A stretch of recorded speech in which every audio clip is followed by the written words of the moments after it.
नमस्कार बच्चों, स्वागत करता हूं आपका उत्कर्ष क्लासेस की इस फिज़िक्स की क्लास में। तो जेई मेंस का एक पेपर हो गया है भाई, शिफ्ट 1 का, और उम्मीद करता हूं अच्छा हुआ होगा। और जैसा मैंने कहा था, अनुभव तो शानदार होगा ही, क्योंकि ये आगे भी काम आएगा। अभी तो और अटैम्प्ट देने हैं, तो जो गलतियां हुई हैं या जो कमियां रह गई हैं उन्हें सुधार लेंगे। तो देखें भाई, इस पेपर में क्या क्या क्वेश्चंस आए थे, थोड़ा एनालिसिस भी कर लेंगे किन किन चैप्टर से और किस लेवल के क्वेश्चंस थे। वैसे ओवरऑल तो पेपर मुश्किल नहीं था फिज़िक्स का, और काफ़ी चीज़ें तो एज़ इट इज़ पूछी गई हैं बच्चों। ये बहुत खुशी की बात है कि जो हमने पढ़ा है वो तो सभी उसमें से ही पूछा गया है, लेकिन प्रश्न भी एज़ इट इज़ हमारे क्विज़ और जो ई बुक है उनमें से डायरेक्ट आए हैं बच्चों। टेस्ट में से और क्विज़ में से भी क्वेश्चन सीधे सीधे आए। इसीलिए हम बहुत ज़ोर देते थे हमेशा कि टेस्ट को हमेशा अच्छे से करें, मिस कभी ना करें, तो आगे के लिए भी ये बहुत फ़ायदेमंद साबित होगा। और जैसा मैं हमेशा ही करता हूँ कोशिश बच्चों, क्योंकि ये आईआईटी का पेपर है तो यहीं तो स्मार्ट टेक्निक्स का सबसे ज़्यादा फ़ायदा मिलेगा। तो हम जहाँ भी लगेंगी स्मार्ट टेक्निक्स भी काम मिलेंगे बेटा। आईसी दिया हुआ है, बीटा निकालना है, तो फॉर्मूला तो हमारे पास है।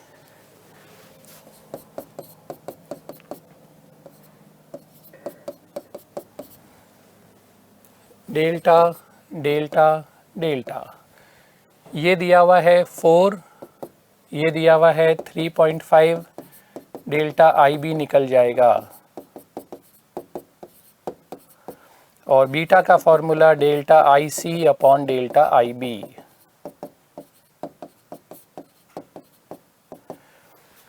लेकिन बच्चों, मुझे भी ये पता है और पूरा विश्वास है कि आप ये वीडियो देख रहे हैं तो इसलिए कि कुछ और ज़ोरदार स्मार्ट टेक्निक सीखने को मिलेंगी। बिल्कुल मिलेंगी बेटा, क्योंकि हम तो साल भर ही ऐसे ही प्रैक्टिस करते हैं कि सब्जेक्टिव सॉल्यूशन तो है, लेकिन जल्दी कैसे होगा, स्मार्टली। बच्चों, बीटा होता है current gain common emitter amplifier का। तो भाई बीटा हमेशा 1 से बड़ा होता है। ऑप्शंस पे ध्यान दें, क्वेश्चन क्यों अटेम्प्ट करेंगे पहले। 1 से बड़ा होता है बेटा, ये लो, ये नहीं करना था कुछ भी, सीधे आंसर टिक हो रहा था 7, क्योंकि 1 से तो बड़ा होगा ही होगा बीटा हमेशा। हाँ, यहाँ पे कह रखा है बच्चों एम्पलीट्यूड के प्रोपोर्शनल है विड्थ, तो हमें क्या दिक्कत है भाई, एम्पलीट्यूड के प्रोपोर्शनल रख देंगे। W1 बाई W2 1/3 दिया है, और ये तो हमें पता लगाना था आई मैक्स अपॉन आई मिन का रेशो, ये पता लगाना है बच्चों। तो ये रेशो पता लगाने के लिए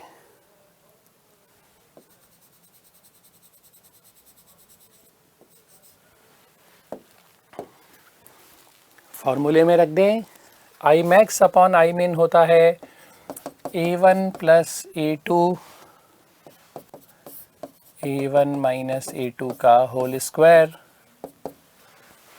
A1 अपॉन A2 प्लस 1 और A1 upon A2 minus 1 whole square भी लिख सकते हैं, हमने पढ़ लिया था। तो भाई A1 A2 की जगह क्या रख देना है, W1 अपॉन W2, और उसकी जगह क्या रख देना है, 1/3। तो 1/3, चाहे A1 को 1 मानो या 3 मानो, कोई फ़र्क नहीं पड़ता, प्लस 1 और 1/3 माइनस 1 का होल स्क्वायर। 4/3, माइनस का कोई मतलब नहीं है क्योंकि हमने छोटे में से बड़े को माइनस किया है। तो आ गया भाई आई मैक्स अपॉन आई मिन 4:1। तो ये तो डायरेक्ट फार्मूला बेस्ड क्वेश्चन था वेव ऑप्टिक्स से, ये आसान क्वेश्चन था सेमीकंडक्टर से।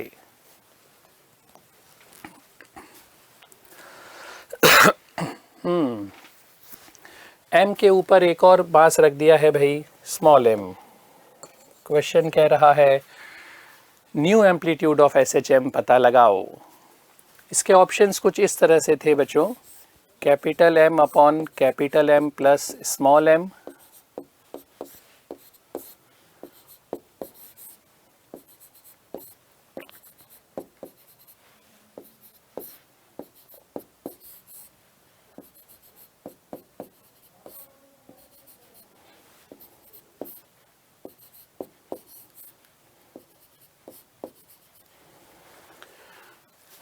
मेमोरी बेस्ड क्वेश्चंस हैं बेटा, इसलिए एकदम एग्जैक्ट ऑप्शंस नहीं कभी कभी याद रहते हैं, पर ऑप्शंस इस तरह से दिए हुए थे।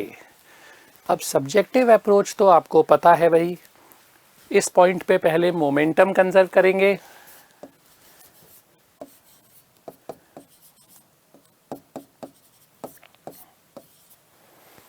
और फिर बच्चों इसके बाद एनर्जी कंजर्वेशन, ये जो नई वेलोसिटी आई है v डैश,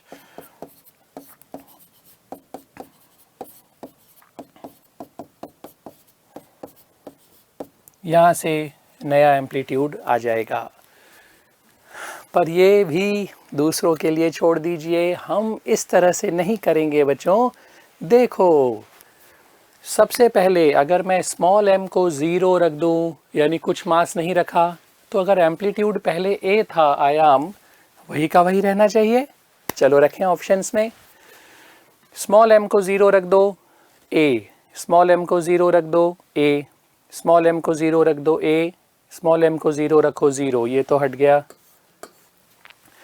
अब बच्चों अगर मैं स्मॉल m को कैपिटल M के बराबर रख दूं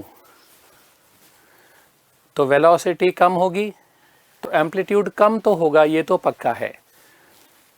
पहली बार हमने स्मॉल m को 0 रखा है तो ये हट गया, क्योंकि एम्पलीट्यूड 0 तो नहीं हो जाएगा। अब की बार स्मॉल m को कैपिटल M के बराबर रख देते हैं, इनफाइनाइट गलत, बढ़ जाएगा एम्पलीट्यूड, √2a कम होने वाला है। कहाँ ये पूरा सॉल्व करेंगे, आंसर निकालेंगे बच्चों, दिमाग लगाएंगे और इमीडिएट आंसर मिलेगा। याद दिला दूं, ये जेई मेंस के क्वेश्चन हैं जो पूछे गए हैं एग्जाम में, उनको हम स्मार्ट टेक्निक से कर रहे हैं। जैसा मैं पूरे सेशन में आपको सिखाता आया हूं बच्चों कि स्मार्टली सॉल्व करेंगे, जल्दी और फटाफट आसानी से उत्तर मिल जाएगा। देखिए भाई, ये 5 वोल्ट है, जीना डायोड का तो काम ही है वोल्टेज को बराबर रखना, तो यहाँ भी 5 वोल्ट आ जाएगा। ये 5 वोल्ट, ये भी 5 वोल्ट, 5 वोल्ट और 2 किलो ओम करंट हो गया V/R।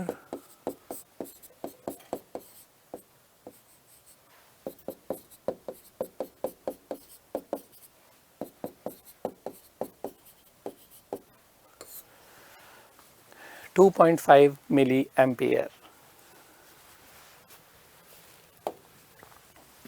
तो सेमीकंडक्टर से एक और क्वेश्चन आया था, ये भी आसान की कैटेगरी में जाएगा, ये दूसरे बच्चों के लिए शायद मीडियम कैटेगरी में जाएगा, हमारे लिए आसान की कैटेगरी में जाएगा।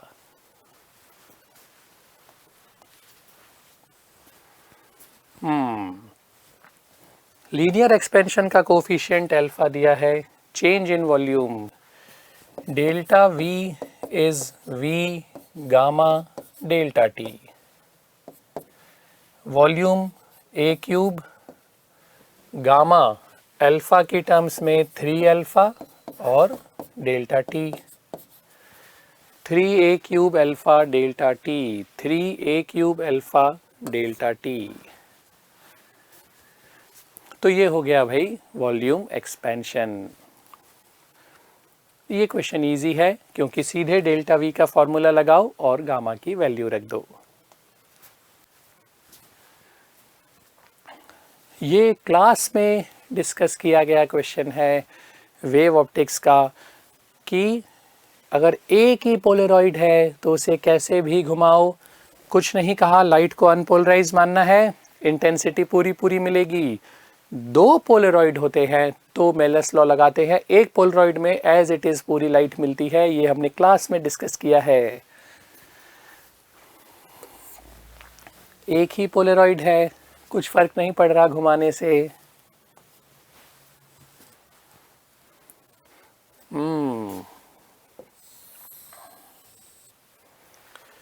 सर्कल का रेडियस 1 मीटर है, 4 पार्टिकल्स इस तरह से होंगे symmetric.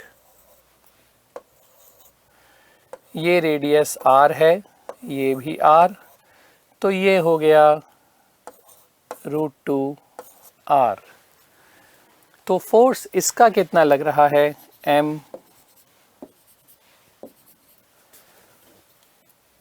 F1 GM by √2r का स्क्वायर। ये फोर्स इसका, इतना का इतना फोर्स इसका आएगा।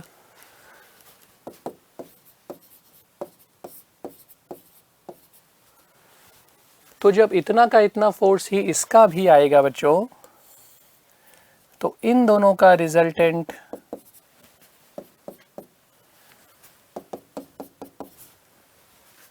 हो जाएगा 45 और 45, 90 डिग्री एंगल हो गया, क्योंकि ये चारों तो स्क्वायर बना रहे हैं।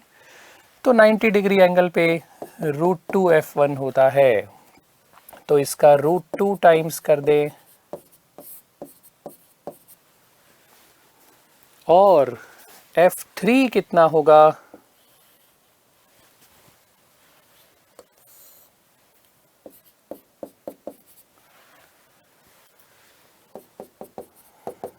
GMM अपॉन 2r का होल स्क्वायर।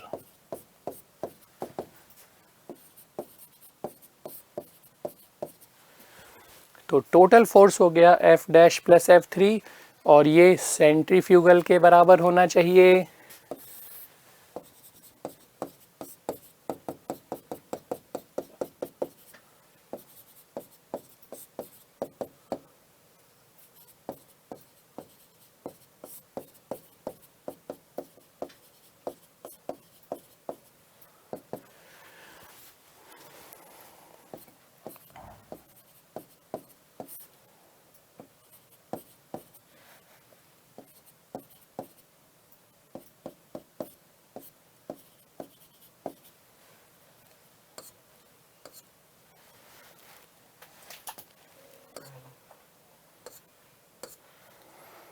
हमें निकालना है स्पीड।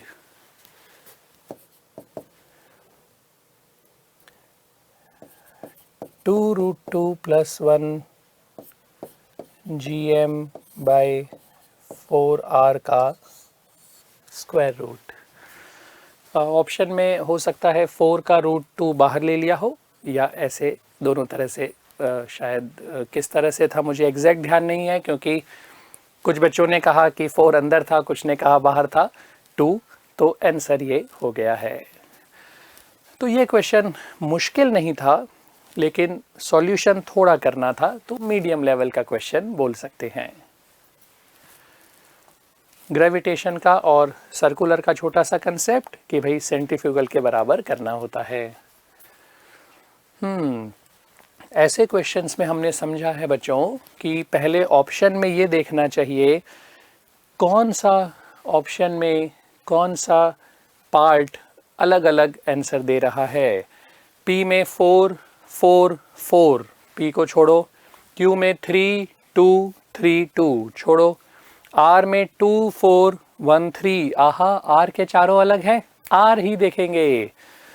R है isochoric, isochoric volume constant. R का 2 होना चाहिए, टाइम नहीं खर्च होगा, R का 2 होना चाहिए। अब आप चाहो तो बाकी ऑप्शन कंफर्म कर लो, पर इसके अलावा कुछ हो नहीं सकता। Adiabatic heat content constant P का 4, isothermal third, isobaric pressure constant first. लेकिन जल्दी निकालने का ये तरीका जो हमने सीखा है भाई, कि वो ऑप्शन ढूंढो जिसमें सारे आंसर अलग अलग हों, सबसे जल्दी होगा, और हुआ। तो थर्मोडायनेमिक्स का सरल क्वेश्चन था ये। और इससे सरल तो कुछ हो नहीं सकता। वैसे तो हमने एग्जैक्ट फार्मूला पढ़ रखा है, R माइनस R/2 सेक आई फोकल लेंथ का याद है, लेकिन यहाँ तो ऑप्शन में R/2 ही आ रहा था, तो किरण प्रकाश की रे ऑप्टिक्स का इससे सरल प्रश्न नहीं हो सकता।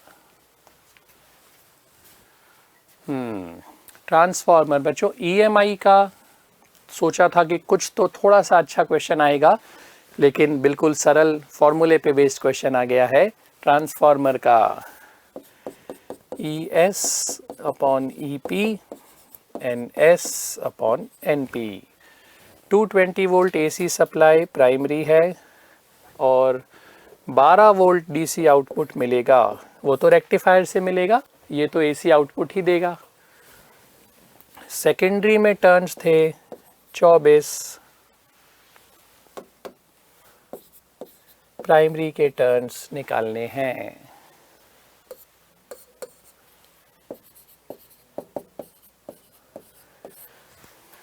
तो प्राथमिक कुंडली में प्राइमरी कॉइल में number of turns 440। Easy question EMI। जैसा मैंने कहा ज्यादातर क्वेश्चन आसान ही थे।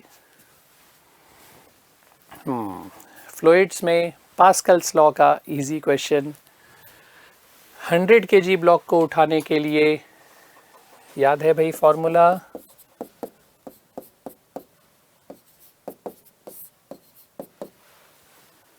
अब क्वेश्चन कह रहा है बच्चों A2 और A1 की बात कर ले, 4 टाइम्स और डिक्रीज बाय 4 टाइम्स।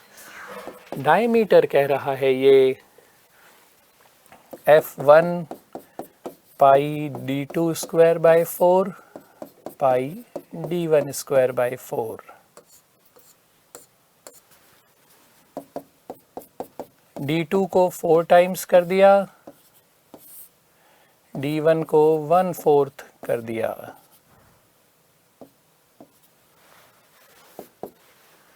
ये F2 डैश है।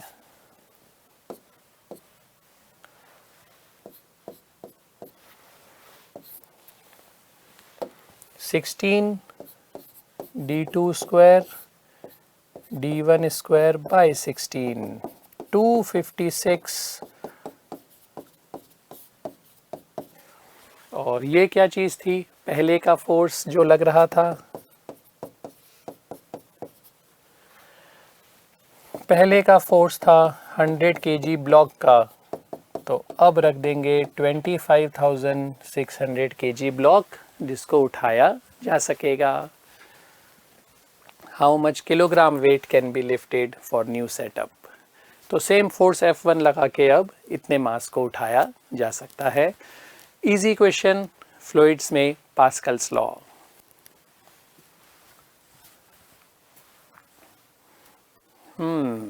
EM वेव का भी आसान क्वेश्चन आया बच्चों।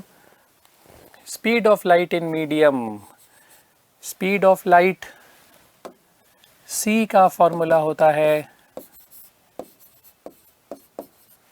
और V हो जाएगा, तो C अपॉन V हो गया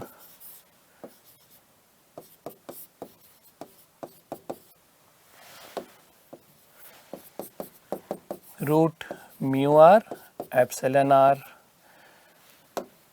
3 × 10⁸, 2 और 2, 30 × 10⁷, 10⁷ में आंसर पूछा है।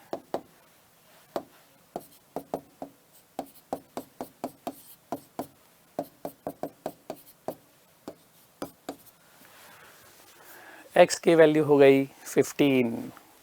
तो ये भी इजी क्वेश्चन रेट करता हूं मैं, क्योंकि सीधे फॉर्मूले से आंसर निकल रहा है।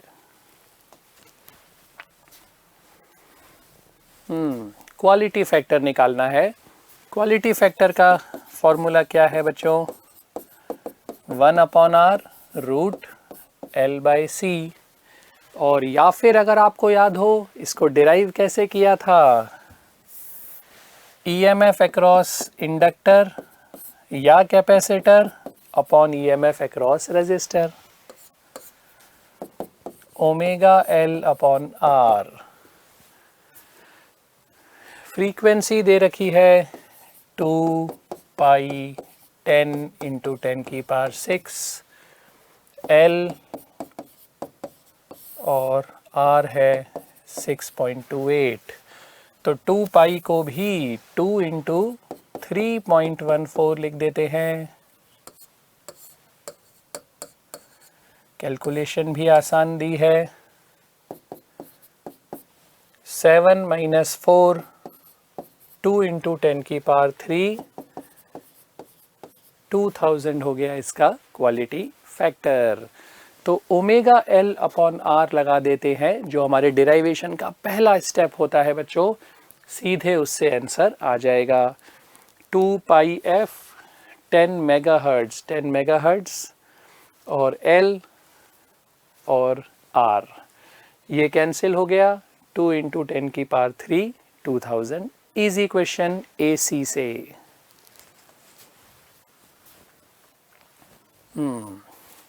1D मोशन का simple concept, average acceleration final velocity minus initial velocity upon total time. Question कह रहा है बिगिनिंग में एक्स एक्सिस की तरफ जा रहा था 10 की स्पीड से और एंड में नेगेटिव एक्स की तरफ जा रहा है 5 की स्पीड से। क्योंकि दो अलग अलग डायरेक्शंस हैं, भले ही अपोजिट हो, वेक्टर फॉर्म। अगर मैं नेगेटिव को पॉजिटिव प्लस मानता हूँ तो v1 हो जाएगा -10, टाइम है 10 सेकेंड्स, 1.5 मीटर पर सेकेंड स्क्वायर। और डायरेक्शन भी बतानी थी। आंसर पॉजिटिव आया है, मैंने पॉजिटिव किसको माना है, इस वाले को। तो आंसर हुआ towards negative x axis. Easy question 1D motion का।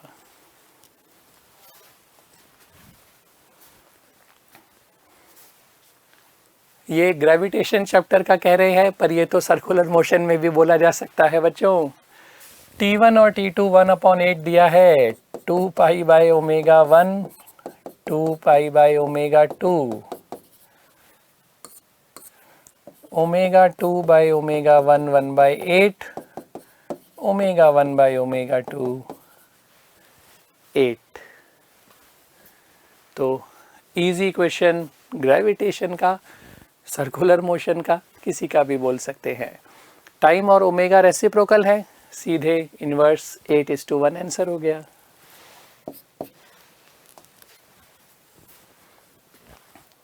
जीरो से 15 सेकेंड का charge,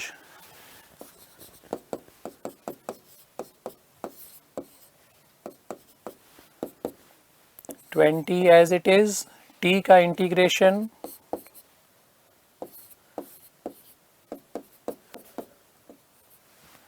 8 as it is, T square का इंटीग्रेशन 15 इंटू 15/2। ज़ीरो का तो ज़ीरो बन जाएगा, 15 का क्यूब बाय 3।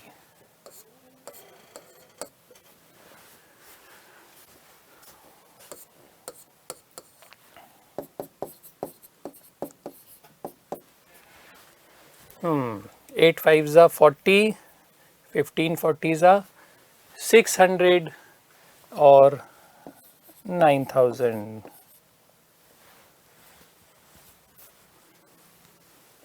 225 इंटू 8 हो गया, 15 15 ज़ा 225, ऐसे भी कर सकते थे। 225 इंटू 8 हो गया 1800, 5 ज़ा 9000।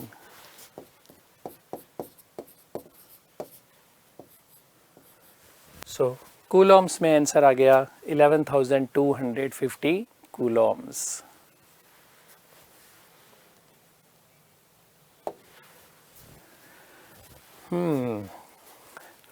दोनों पार्टिकल्स का मास इक्वल है, हालांकि कोलिजन यहाँ पे देखिए भाई 2D में हो रहा है, मास इक्वल है, ये रेस्ट पे था, तो ये तो पता है कि दोनों परपेंडिकुलर जाएंगे आफ्टर कोलिजन, ये तो हमने स्टेटमेंट की फॉर्म में याद भी किया है, पर उसकी भी ज़रूरत नहीं बच्चों।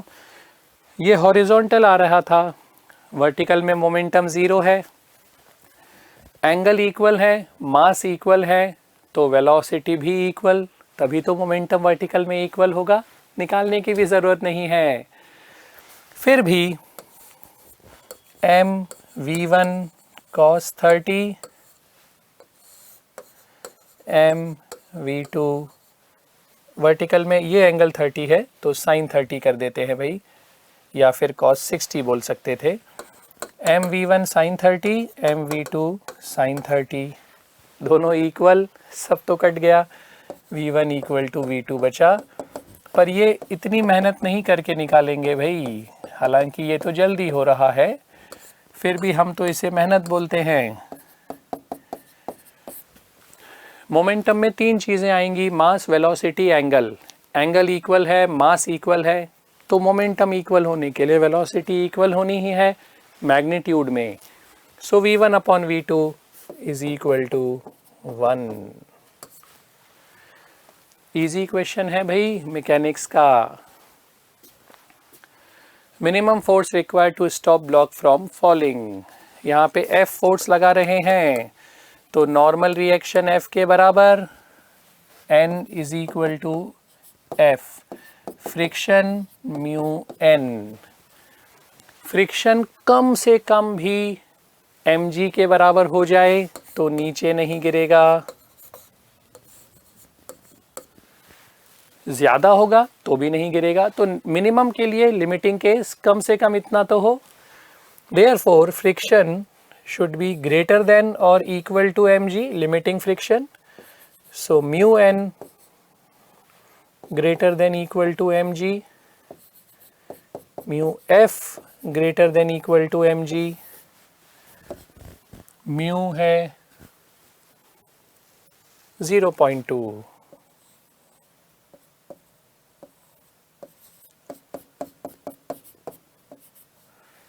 मास है 0.5 और g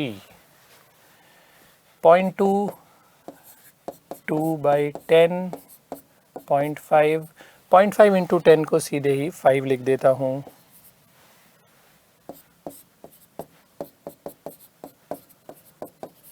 $25 न्यूटन या उससे ज़्यादा, तो मिनिमम हो गया 25।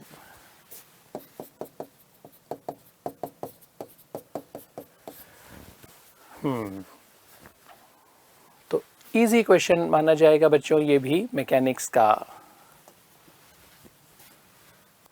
हाँ, वर्टिकल क्रॉस सेक्शन हमें दे रखा है भाई y equal to x square by 4, तो tan theta dy by dx क्या हो जाएगा, x बाई 2।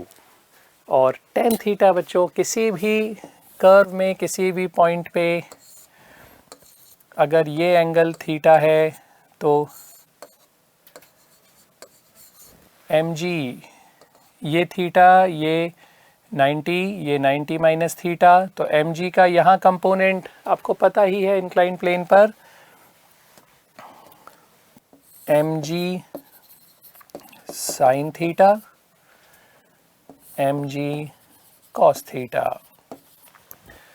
तो अगर हम चाहते हैं ज़्यादा से ज़्यादा कहाँ तक जा सकता है, तो ये है angle of repose mu equal to tan theta, या फिर अगर थीटा डायरेक्ट दे रखा होता तो म्यू से निकाल सकते थे, या म्यू दे रखा होता तो थीटा निकाल सकते थे। हम tan थीटा को dy बाई dx रख देंगे, बस इतना ही फ़र्क है।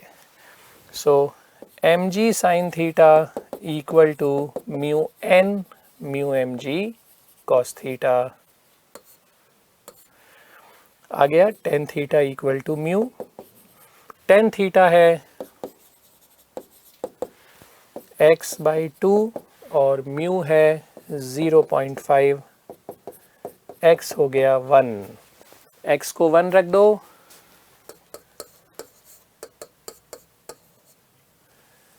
One by 4। क्वेश्चन में ये मेंशन्ड होगा बच्चों, फिर वही बात, मेमोरी रिटेंशन है तो एग्जैक्ट बच्चों को नहीं याद रहा होगा। अगर ये मीटर में दे रखा है तो ये आया मीटर में। क्वेश्चन ने कहा सेंटीमीटर में बताओ,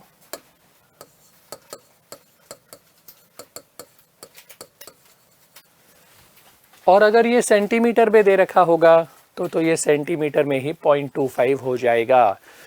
तो ये डिपेंड करता है कि ये वैल्यू किस में दे रखी है।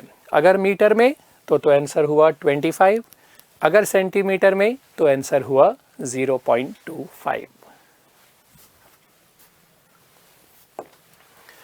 तो बच्चों मैकेनिक्स का एक और क्वेश्चन, इजी क्वेश्चन, लेकिन थोड़ा सा सोचना था।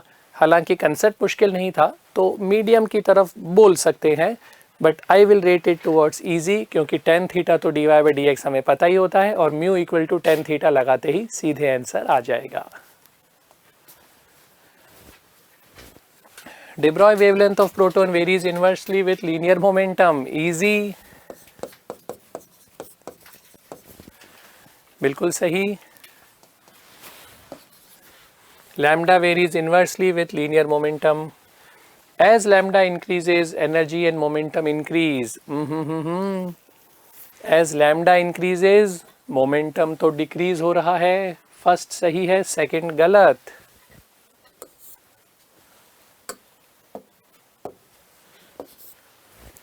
One is true, two is false. Easy question बच्चों मॉडर्न फिजिक्स का, इससे आसान क्वेश्चन नहीं होगा मॉडर्न फिजिक्स में कि सीधे जो de Broglie स्टेटमेंट है वो पूछ दिया और उसी का उल्टा दे रखा है कि गलत तो होना ही है।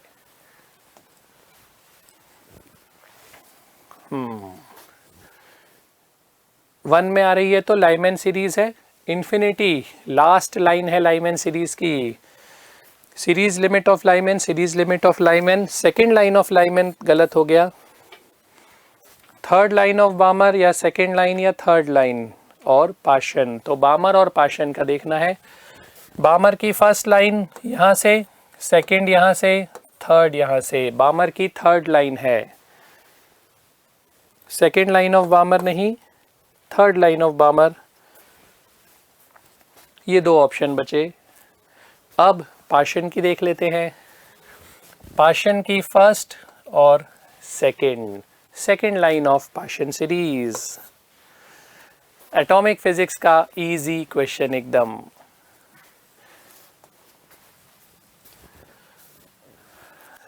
बच्चों हमारा पढ़ा हुआ फॉर्मूला सीधे पूछ रखा है। y, ईटा और k में हमने ये रिलेशन पढ़ा है भाई, इसी को सॉल्व करके लिखना है। पर सॉल्व करने की मेहनत भी क्यों करो बच्चों, मैं आपको इसको भी इजी बना के बता देता हूँ। हालांकि ये तो डायरेक्ट फॉर्मूला है, फॉर्मूले को रखो, आंसर आ गया। के निकालना है, इसको इधर ले जाके सॉल्व कर दो।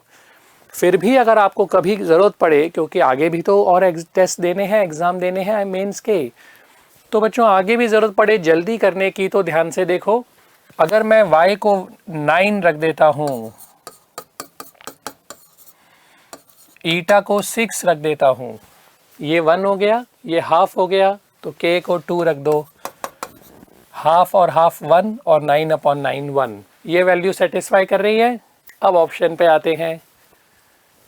ईटा इंटू वाई, 9 6 54, 9 6 54, 9 3 27, 54/27 2।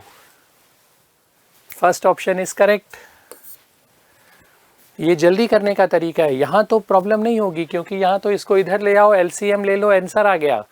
पर कभी अगर किसी फॉर्मूले से कॉम्प्लिकेटेड फॉर्मूला बन रहा हो, वैल्यूज़ यहाँ सेटिस्फाई कराओ और ऑप्शन में कराओ, जल्दी से आंसर आ जाएगा। तो ये तो डायरेक्ट क्वेश्चन था बच्चों इलास्टिसिटी से, जो फॉर्मूले आपने पढ़ रखे हैं।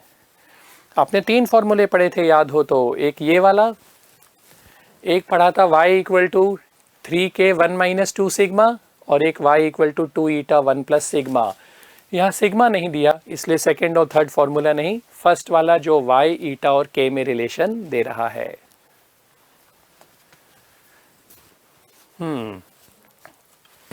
6 वोल्ट ऐसे देगी और 4 ऐसे देगी, अपोजिट में दे रहे हैं, तो वोल्टेज हो गया 6 माइनस 4, रेजिस्टेंस हो गया 10। ये तो आ गया बच्चों करंट। अब निकालना है हमें वोल्टेज x और y के बीच में। करंट ऐसे फ्लो हो रहा है,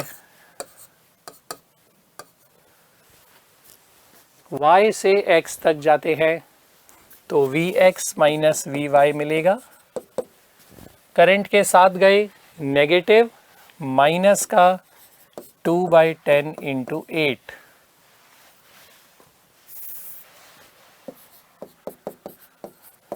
माइनस का 2/10 इंटू 8, माइनस का 4, प्लस से माइनस की तरफ जा रहे हैं, माइनस में आया है पर मॉड दे रखा है,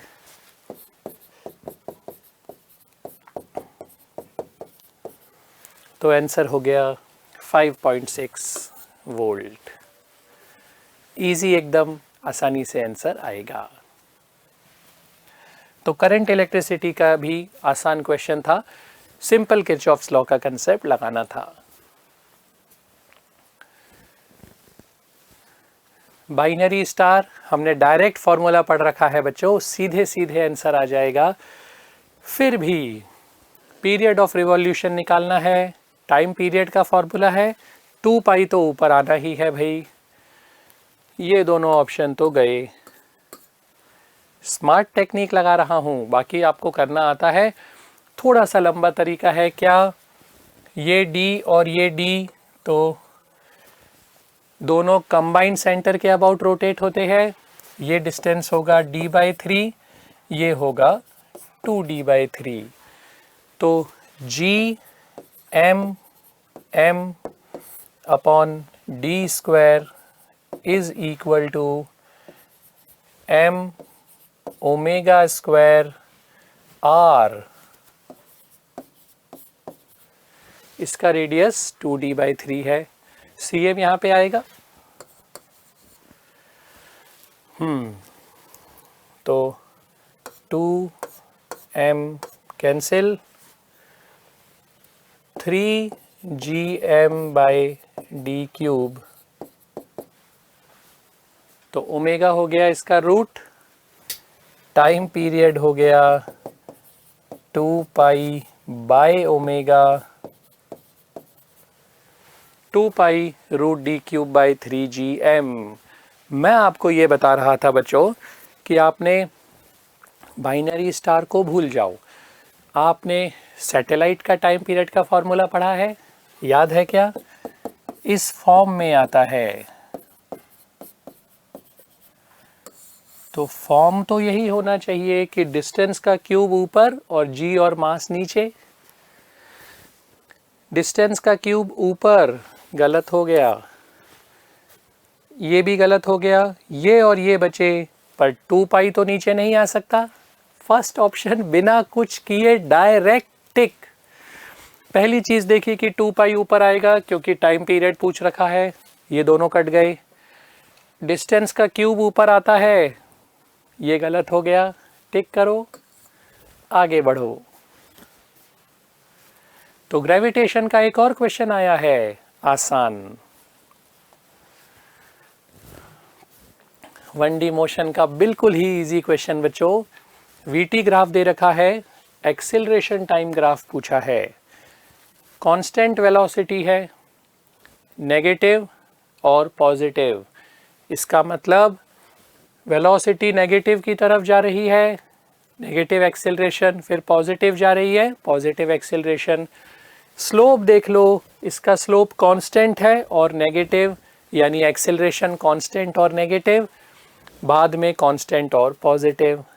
पहले नेगेटिव कांस्टेंट, बाद में पॉजिटिव कांस्टेंट। पहले पॉजिटिव नहीं,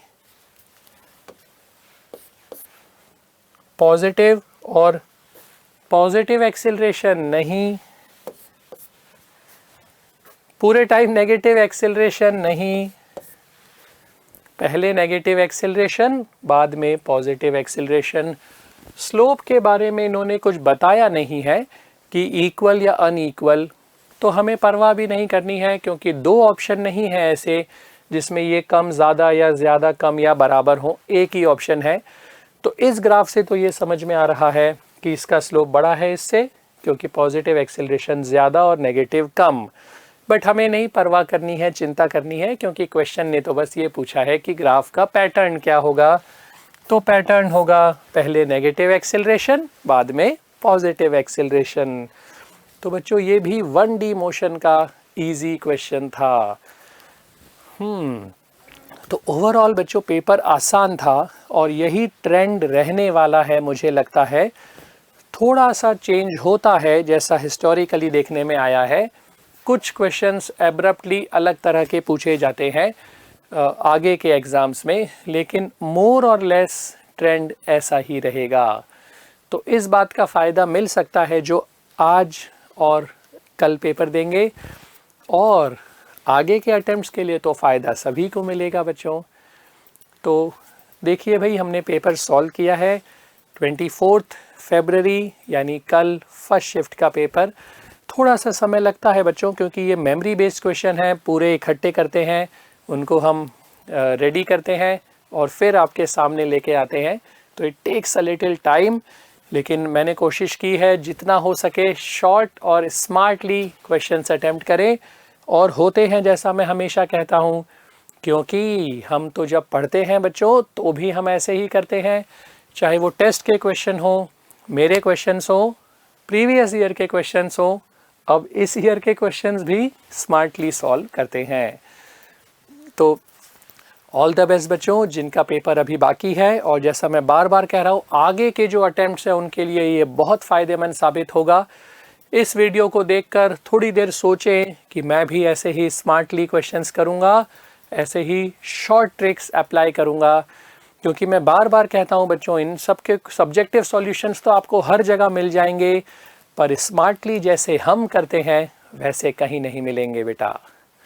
ऑल द बेस्ट आप सभी को, मिलेंगे जल्दी ही।